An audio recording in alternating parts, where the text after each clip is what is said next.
Professor Paulo, responde aí. Para resolver um exercício hoje usando o método matricial homogêneo, então vamos dar uma olhada no enunciado. Encontre a solução do sistema de EDO dado. E aí a gente tem um x1' igual a uma matriz vezes um x1. A gente tem que lembrar que esse x1' e o x1 são vetores, tá? Não é só uma letrinha.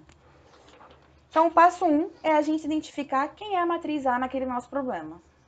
Bom, justamente a matriz que aparece já está bonitinha, então 3, 2, 4, 1.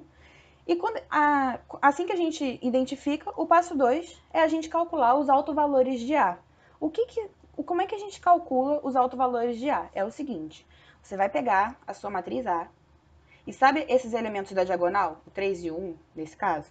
Você vai subtrair um lambda, tá? Sempre vai ser assim, toda vez que você tiver uma matriz, bom, ela vai ser quadrada, você vai, para calcular os autovalores, você vai pegar essa matriz e subtrair um lambda de todos os elementos da diagonal.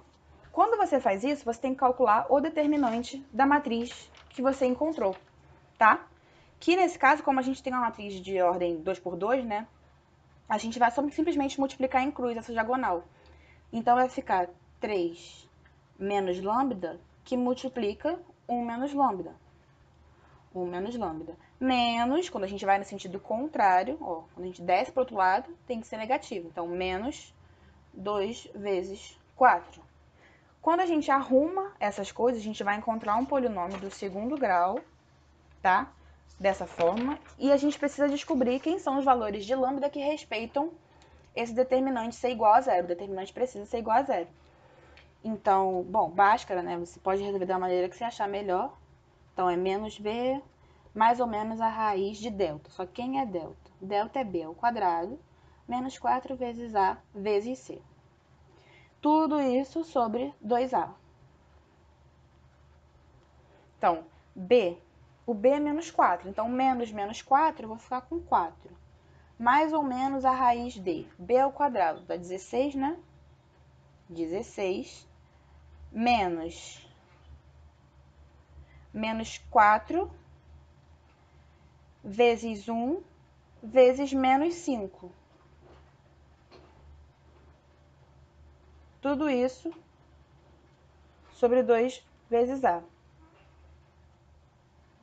Então, isso vai ser igual a 4 mais ou menos raiz de 16 mais 20 sobre 2. Então, 4 mais ou menos. 16 mais 20 dá 36, certo? Raiz de 36, 6. Então, vou botar aqui direto, 6 sobre 2. Então, uma possibilidade para o lambda, vou colocar aqui um lambda 1, vai ser 4 mais 6 sobre 2. Isso dá 10 sobre 2, 5. E uma outra possibilidade, que eu vou chamar de lambda 2, vai ser 4 menos 6 sobre 2. 4 menos 6 dá menos 2, sobre 2 dá menos 1. Então, foram esses autovalores que a gente encontrou para aquela nossa matriz A. Tendo encontrado os autovalores, a gente agora vai encontrar os autovetores associados a cada um deles. Lembrando que um autovetor respeita a seguinte relação. A matriz A vezes o autovetor é igual ao autovalor associado a ele, vezes a matriz identidade, vezes o autovetor, tá? Então, aqui eu só escrevi o que essa igualdade está dizendo. A matriz A é essa que a gente já deu no problema. Esse vetor V1, que é o que a gente quer descobrir, ou seja, o autovetor, o que a gente quer saber são as coordenadas dele. Então, eu coloquei incógnitas aqui, eu chamei de x1 e x2. Lambda 1, que tá, eu escolhi começar com 5, tá? Não é obrigatório, você pode escolher começar com menos 1. Lambda 1 vezes a identidade, nada mais é que você pegar o seu autovalor e colocar na diagonal, tá? E aí eu multipliquei pelo autovetor de novo.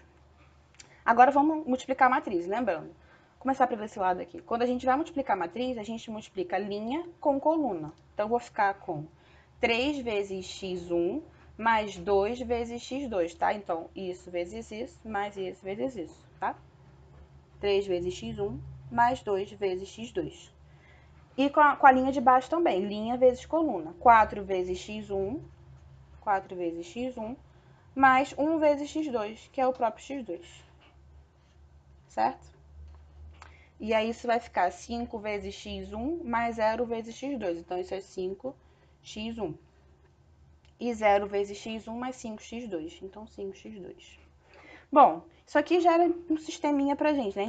Eu, na verdade, gosto de colocar isso em forma de linhas normais, assim, que é justamente você igualar cada termo aqui das matrizes. Se elas são iguais, a posição de cada termo tem que ser igual também. Então, 3x mais 1 mais 2x2 tem que ser igual a 5x1.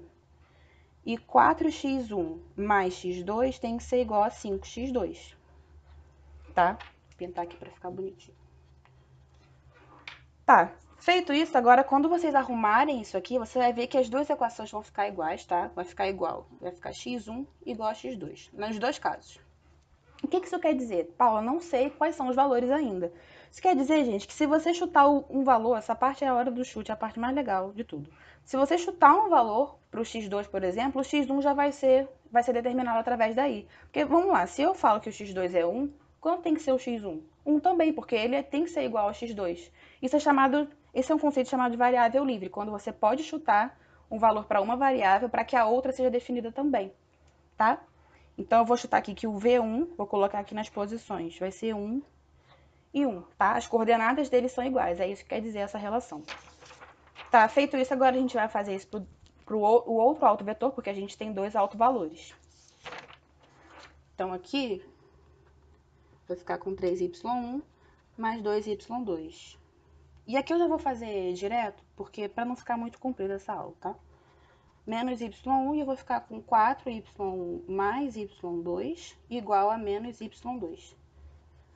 Se você ajeitar isso aqui, ó, vou ajeitar logo primeiro para você ver como é que fica.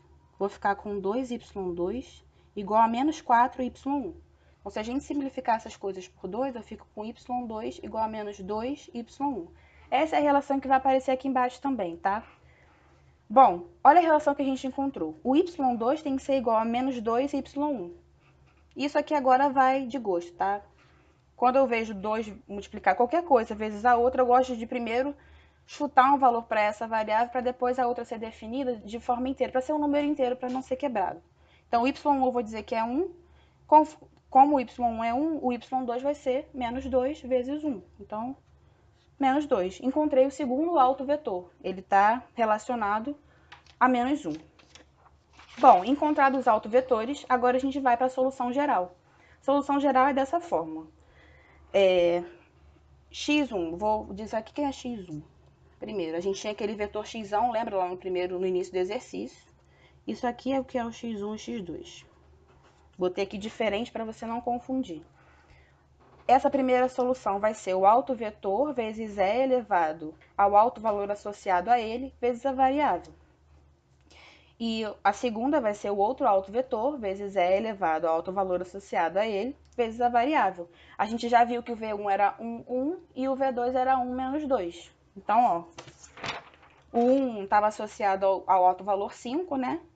E o 1 menos 2 estava associado ao menos 1. Então, a solução ficou assim, uma constante vezes o vetor e elevado a 5t, mais outra constante, vetor e elevado a menos t. Bom, por hoje é só. Esse vídeo te ajudou? Responde aí!